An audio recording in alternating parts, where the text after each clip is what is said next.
I'd always loved the solitude of my lake cabin, tucked away among towering pines. It was a place where the water lapped against the shore, and the wind carried nothing but the sound of nature. But that peace had always been a fragile one, especially living in a community ruled by a notoriously strict HOA. Everyone knew Karen, the type who measured lawn heights with military precision and thought she owned everyone else's life.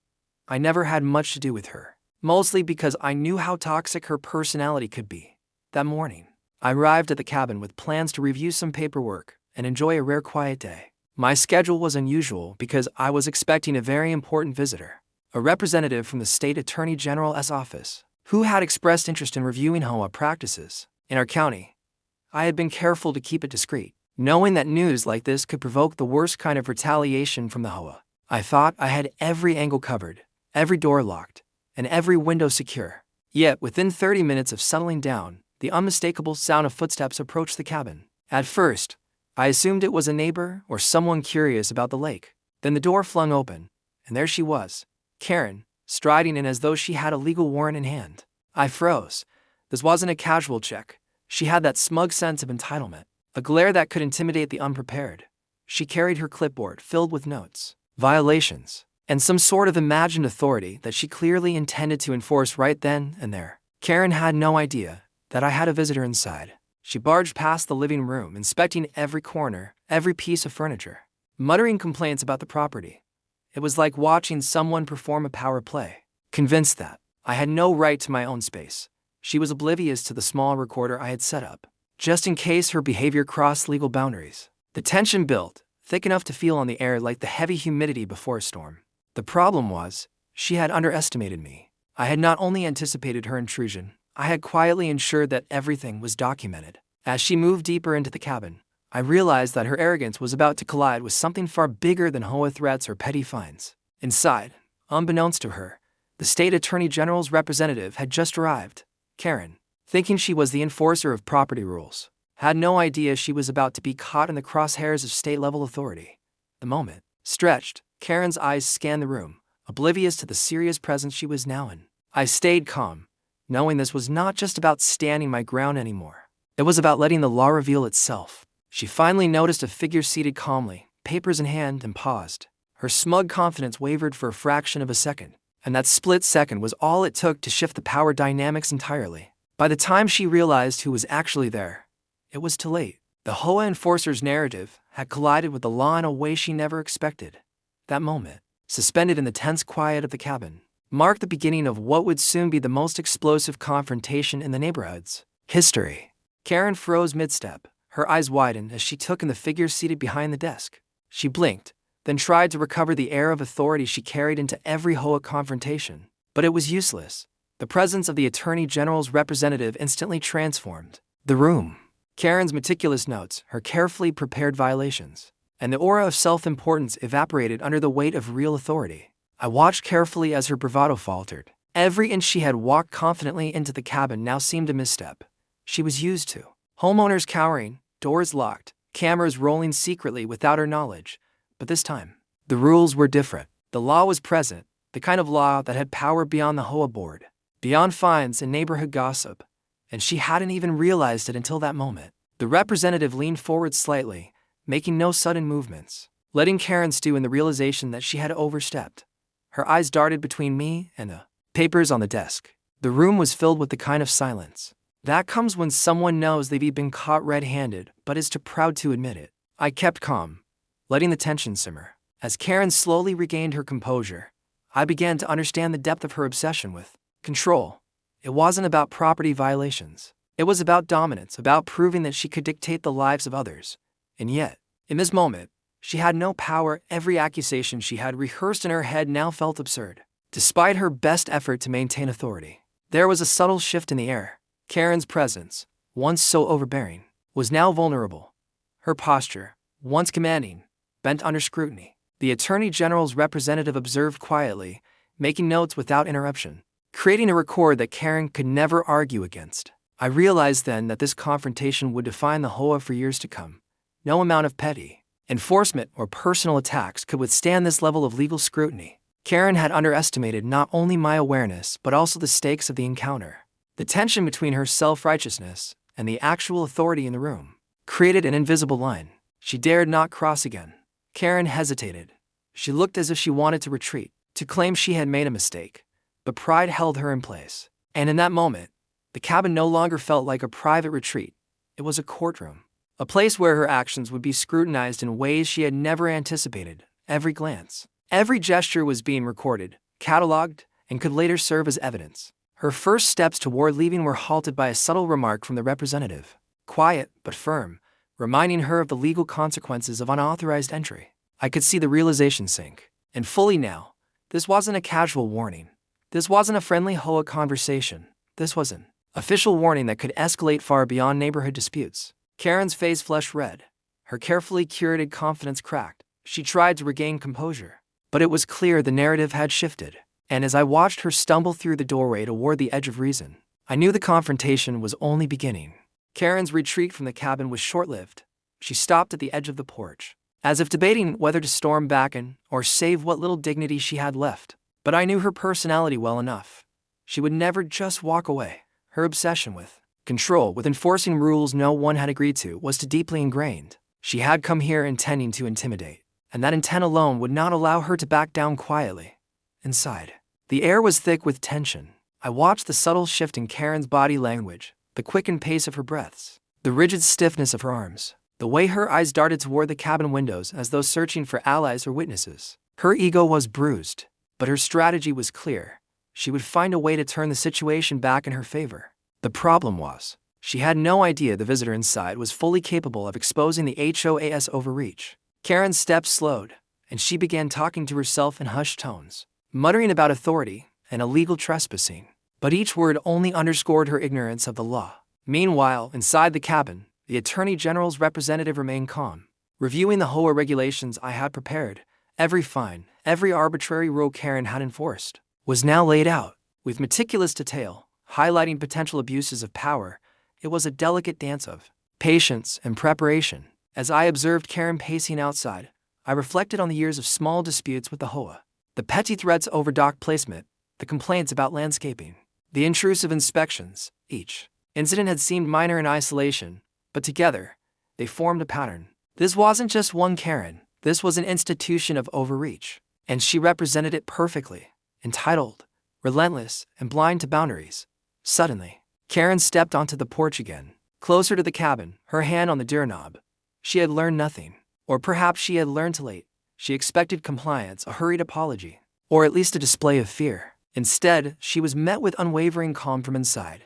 The power dynamics had shifted entirely. Her confidence, once bolstered by the imagined authority of the HOA, had evaporated under the quiet presence of someone who truly understood legal authority. Inside, I quietly documented her every action, noting her intrusion, her aggressive stance, and her clear intent to intimidate. Each moment was evidence, each movement a testament to her disregard for property rights. Karen, however, remained oblivious. She assumed her presence alone carried weight, not realizing she had already crossed a line that could trigger real consequences. The representative finally spoke, in a calm but deliberate tone. There was no shouting, no drama, just an unassailable articulation of law and procedure. Karen's posture stiffened instantly. Her mouth opened and closed, trying to form a response. But her rehearsed lines of HOA enforcement evaporated under the weight of authority. She had no script for this situation. I watched her hesitation turn into panic. Her mind raced. There was no easy way to assert dominance here. The HOA rules she wielded like a weapon were now meaningless, and worse for her, every misstep was being quietly noted and logged. Karen realized, perhaps for the first time in her life, that there were limits to the power she believed she had. Then, as she took a step back from the door, a loud creak from the cabin floor startled her. It was subtle, almost innocuous, but Karen jumped, glancing around wildly. The tension had reached its peak. The confrontation wasn't just about the HOA anymore. It had become a psychological battle. Every glance, every gesture, every pause had consequences, and as Karen's gaze met mine, I knew this battle was far from over. That's when she made the critical mistake. She reached for her phone, presumably to call reinforcements or threaten me with some imagined enforcement. But the representative noticed immediately in a single, deliberate gesture. The visitor made it clear that any interference would be noted and addressed. Karen froze, caught between retreat and action. That hesitation would be her undoing. Karen's hesitation lasted only seconds, but in those seconds everything changed. inside the cabin. The atmosphere was calm yet charged with authority. I had learned long ago that confrontation was a test of patience, and the representative from the state attorney general's office had mastered the art of measured observation. Every gesture, every note, every watchful glance at Karen's intrusion was a record of accountability she could never erase. Outside, Karen's face was a mix of panic and defiance. She had spent years bullying neighbors, exploiting minor HOA regulations, and flaunting a sense of entitlement. Yet here, she was exposed, her confidence stripped away in the quietest possible way. Through the undeniable presence of legal authority, she shifted from foot to foot, muttering under her breath, trying to summon courage. But the realization that her every move was being documented weighed on her like a physical presence. Karen finally pushed the door open a fraction, enough to insert her upper body into the cabin. Her intrusion was no longer casual, it was aggressive. She attempted to assert herself, raising her voice slightly, trying to claim jurisdiction over the property, but the representative remained unflinching, calmly flipping through documents that clearly demonstrated Karen's lack of legal ground. Each HOA violation she had noted was now presented as evidence of overreach, a record of intrusion and harassment. I could see the cracks forming in her facade. Her eyes darted, her face tightened, and her hands fidgeted with the clipboard as if holding onto authority itself could make it real. The very tools she had used to intimidate others now seemed absurd. The representative spoke again, outlining the legal boundaries Karen had crossed simply by entering the cabin without permission. Her jaw dropped slightly. The gravity of her situation was sinking in. In that moment, I realized the scale of what was happening. This wasn't just a victory for me. It was a turning point for every homeowner in the community who had suffered under the tyranny of the HOA. Karen's hubris had led her straight into a scenario where rules and law collided, and she was entirely unprepared. Her attempts to control the situation only highlighted her recklessness. Then came the critical moment. The representative requested Karen to leave the premises immediately, citing trespass and potential legal consequences. Her hand hovered over the door frame, frozen as if debating whether to flee or continue her confrontation. I could feel the tension radiating off her, a storm of indignation and fear. The lake cabin, once a place of peaceful retreat, had become the arena for a showdown between entitlement and law. Karen's retreat was reluctant. Each step backwards seemed to weigh heavily on her, as if the very act of leaving contradicted her sense of self-importance. Outside, she paused, likely realizing that any further action could be documented and lead to legal ramifications. Her mind raced, trying to find justification, some loophole, some imagined right to continue her intimidation. But there was none. Every argument she had ever wielded was now irrelevant. The representative remained calm, speaking only when necessary, letting the law do the work of dismantling Karen's presence. I stayed quiet, observing, knowing that my role was to witness and let justice unfold naturally. Karen's face flushed red as she finally backed down, muttering complaints under her breath. Her ego had been bruised, and in that moment, I felt a mix of satisfaction and relief. The confrontation had reached its peak without a single physical escalation. Yet the impact was undeniable. As she disappeared into the trees beyond the cabin, the quiet returned. The lake's surface reflected the late afternoon sun, shimmering as though nothing had happened. But everything had changed. Karen had crossed a line she could never return from, and the HOA's unchecked authority had been exposed in a way the neighborhood would not forget. Yet, even as calm settled back into the cabin, I knew the story wasn't over.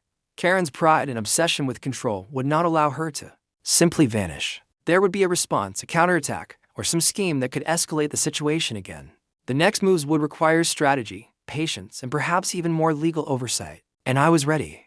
Karen retreated into the woods surrounding the lake, but the echo of her intrusion lingered in my mind. It was clear she hadn't anticipated the presence of the state attorney general's representative, and that miscalculation would cost her far more than embarrassment. Inside the cabin, I finally allowed myself to exhale, but only briefly, knowing that in HOA wars, consequences often extend beyond a single confrontation. The representative took careful notes, reviewing every violation Karen had listed in her notebook and every action she had taken while trespassing. Each of her arrogant steps, each claim of authority, was now formally documented. The paperwork, once mundane, now carried the weight of legal scrutiny that could dismantle the HOA's pattern of intimidation.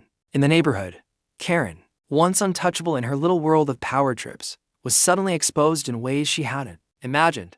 I reflected on the psychological impact this encounter would have on her. People like Karen thrive on fear and submission. When confronted with an authority she cannot influence, they flounder, lose control, and react irrationally. Her next moves would likely be desperate, calling the board, spreading rumors, attempting intimidation again. But this time, any actions would be scrutinized. There was no turning back for her. Her hubris had been documented. The lake cabin, which had felt like a fortress, now felt like the center of a battle for neighborhood justice. I realized that my own careful preparations, securing records, documenting interactions, and quietly informing the Attorney General's office had created a perfect storm. Karen walked into her own undoing without knowing it. Her obsession with control had blinded her to the real risks of her behavior. Later that evening, I watched the sun set over the lake, thinking about the subtle but profound shift that had occurred. Karen's influence in the neighborhood would be diminished, her reputation would suffer, and the HOA board would be forced to reconsider the limits of their authority. This wasn't just a personal victory. It was a turning point for every homeowner subjected to petty rule enforcement and arbitrary fines. Yet, I also knew this was not the final chapter. People like Karen do not fade quietly. She would be calculating, planning, and looking for an opportunity to reclaim her perceived power. And when she did, I had to be ready. The calm of the lake belied the storm that could come. But for now, I allowed myself the satisfaction of knowing the first real blow had been struck. The following days brought an unexpected quiet. Karen remained absent from the cabin, perhaps realizing that her presence now carried legal risk. Rumors began circulating among the HOA members about what had happened at my cabin. The story of the intrusion and the Attorney General's involvement spread quickly, fueled by whispers and neighbor gossip. Karen's previously untouchable image began to crumble inside. I continued organizing evidence and documentation, ensuring that every detail of her intrusion, every claim of authority, and every violation she attempted to enforce was recorded. The representative's presence had given the situation legitimacy, but thorough records would ensure lasting impact. The HOA could no longer act with impunity, and Karen's power trips were effectively neutralized. Eventually, the HOA board reached out, attempting to clarify their stance and regain control over the narrative, but the damage was done. They had underestimated the homeowner's resolve, the careful preparation, and the consequences of legal oversight. Karen, in particular, found herself isolated. Neighbors who once feared her now watched her with skepticism and doubt. Her authority was no longer absolute. It was conditional and fragile. The Attorney General's office followed up, requesting additional documentation and confirming that the HOA's actions would be reviewed for potential policy violations. Karen, faced with the reality of legal accountability, began retracting claims and refraining from further harassment. It was a complete reversal from the confidence she had wielded only days before. I walked through the cabin one last time, reflecting on the confrontation and the lessons it had taught. Boundaries matter, and those who overstep them, no matter how entitled they feel, eventually face consequences. Karen's arrogance had been exposed and justice, however quiet and deliberate, had been served. The lake returned to its peaceful state, the water glimmering under the afternoon sun. Yet the story remained, a cautionary tale for anyone who thinks authority gives them the right to bully and intimidate. Karen had been busted, and the neighborhood, now wiser, would remember this incident for years. In the end, the confrontation was not about revenge or ego. It was about asserting rights, respecting boundaries, and showing that even the most controlling HOA member cannot evade accountability. When the law is present, the lake cabin, once a private retreat, had become a symbol of justice, and Karen's lesson would resonate far beyond its shores.